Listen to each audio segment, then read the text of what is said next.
Space News 50. Hello again. Thank you for being here with me once more. I hope you are very well today. I am Marie. Welcome to my channel.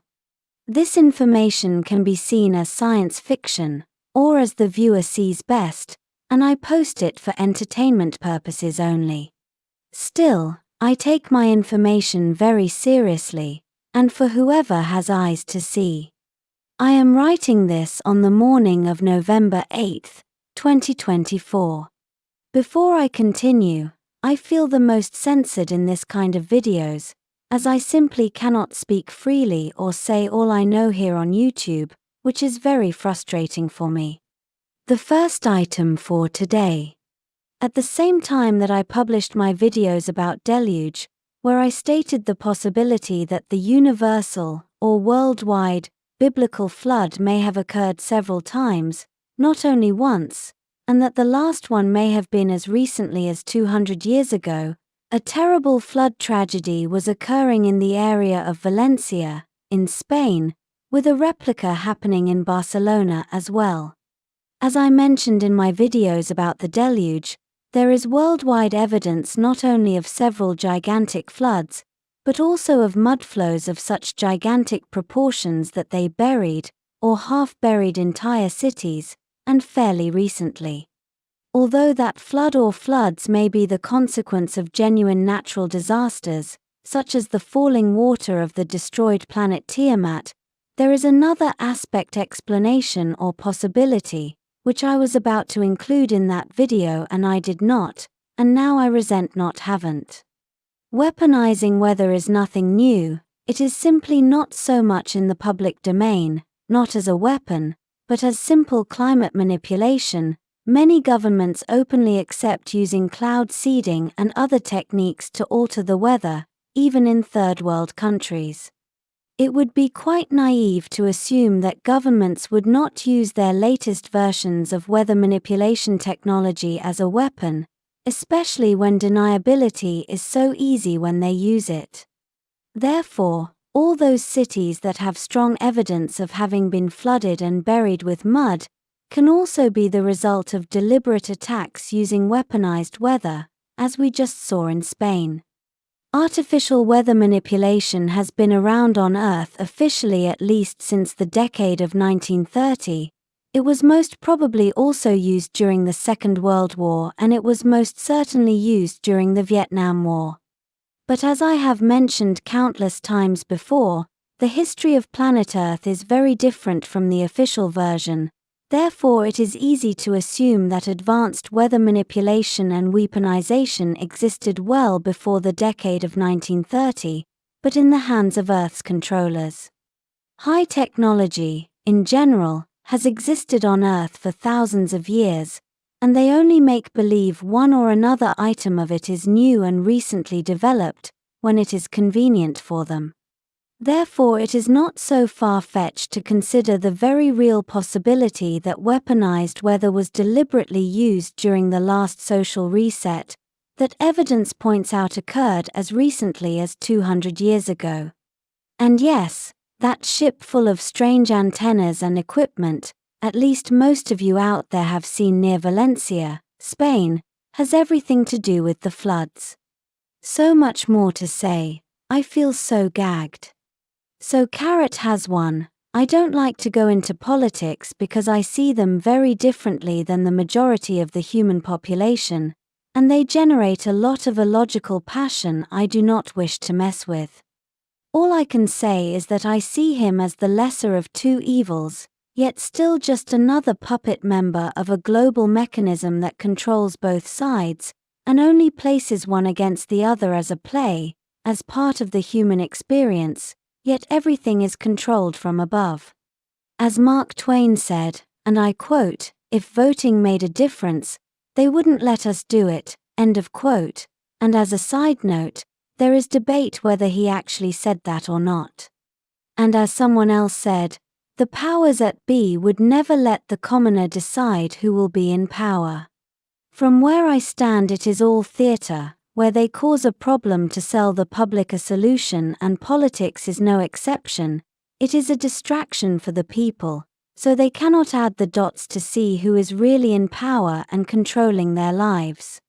The controllers of Earth like to attack the people in waves, where they tighten the noose around the people's necks for a few years, and then they loosen it for a few more to give them hope and a false sense of control, only to tighten it again, and lot more each time, so the people accept all the changes and rules against them, that if done all at once they would have not.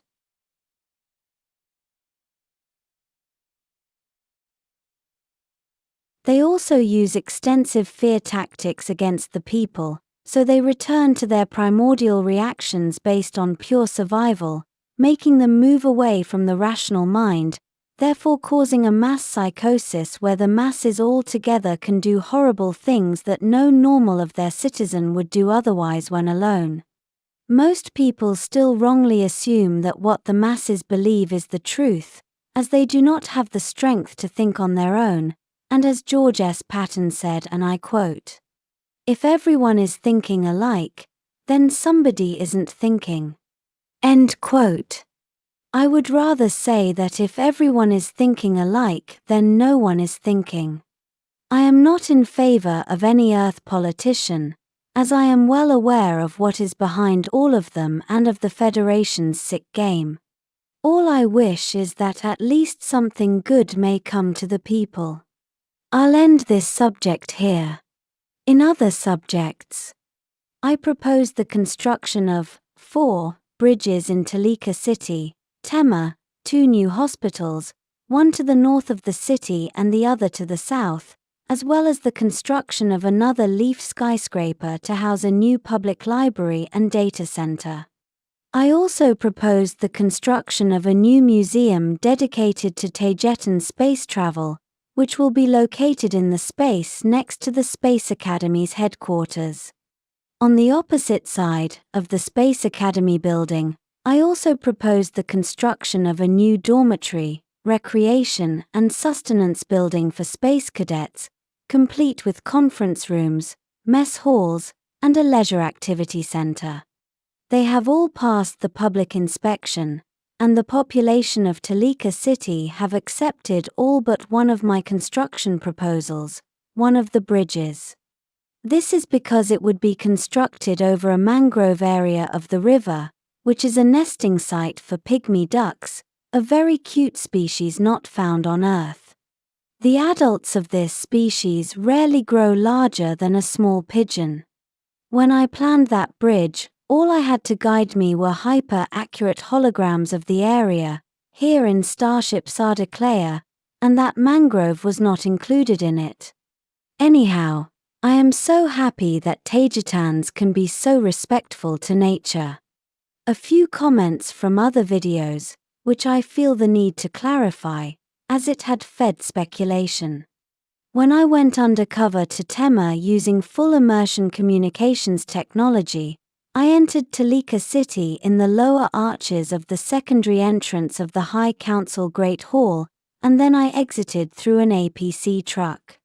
My friends carried me physically from the full immersion room to the truck, without me realizing they had, as they did not know how to remove me from the immersion, and they did not know how to give me an exit. The immersion room is quite close to the forward section of the main hangar, so it was quite easy for them, no mystery here.